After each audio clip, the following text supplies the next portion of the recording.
लोग देवी देवताओं को खुश करने के लिए बकरे की बलि चढ़ाया करते थे। उसी समय कुछ लोग बकरों का कान भी काट कर उन्हें छोड़ दिया करते थे। जिस बकरे के कान को काट कर छोड़ा जाता था वो देवी शक्ति से संपन्न मां काली का बकरा होता था, जिसे कोई भी डर की वजह से छूता नहीं था।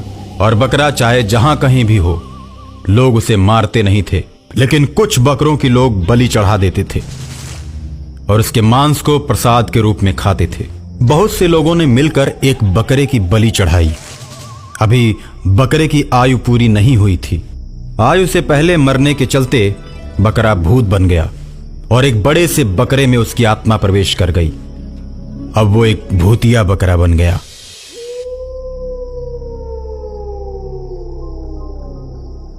भूतिया बकरा शहर के सारे बकरों से बहुत ताकतवर था। वो बस नाम का बकरा था, लेकिन शक्ति के मामले में शेर की तरह था। बकरों की बलि को चढ़ता देख वो दुखी था और उसने सोचा, मैं अपने भाइयों की रक्षा करूंगा। इंसान मेरे भाइयों पर बहुत ही जुल्म करते हैं। अब मैं जुल्म को बर्दाश्त नहीं करूंगा। बहुत हो चुका। मेरे बहुत से भाई मारे जा चुके हैं। मैं उनके ऊपर किए हुए अत्याचार का बदला लूंगा और उनके बलिदान को व्यर्थ नहीं जाने दूंगा। ऐसा मन में सोचकर जहां भी मांस बेचने वालों को देखता वहीं पर रुक जाता। मांस बेचने वालों को अकेला पाते ही वो बकरा उनको मौत के घाट उतार देता। बहुत से कसाईयों को वो बकरा शहर में भी मार चुका था।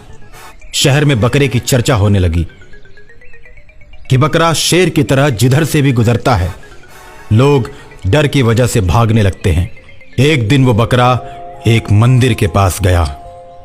मंदिर के पास बैठकर आराम कर रहा था। वो गर्मी का समय था। बकरा पेड़ के नीचे बैठा हुआ था। तब तक 2-4 लोग एक बकरे को टीका लगाकर और माला पहनाकर मंदिर में बलि देने के लिए ले जा रहे थे।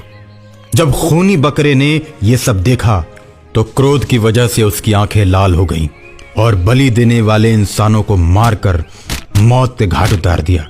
मेरे भाई, तुम भाग जाओ या फिर मेरे पीछे पीछे चलो। जब तक तुम मेरे साथ रहोगे तब तक कोई भी इंसान तुम्हें छू नहीं सकता। और इतना सुनकर बलि का बकरा खूनी बकरे के साथ हो जाता है। इस तरह बहुत से बलि के बकरों को वो खूनी बकरा बचाता है और बहुत से बलि देने वाले इंसानों को मार देता है। इस तरह उस खूनी बकरे के पीछे बहुत से बकरे चल पड़ते हैं। खूनी बकरे की चर्चा अब पूरे शहर में होने लगती है। लोग तरह तरह की बातें करने लगते हैं। कोई कहता है कि जो भी अब बकरों को मारेगा, खूनी बकरा आकर उन्हें मारेगा। और इसी डर की वजह से लोग बकरों को मारना बंद कर देते हैं। और एक दिन खूनी बकरा उन सभी बकरों को लेकर पहाड़ों की तरफ जाता है।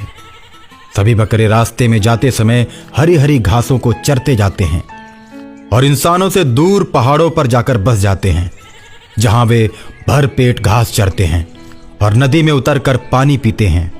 प्रकृति की गोद में सारे बकरे अपने आप को स्वतंत्र महसूस करने लगते हैं और इंसानों का डर उन्हें कभी नहीं सताता।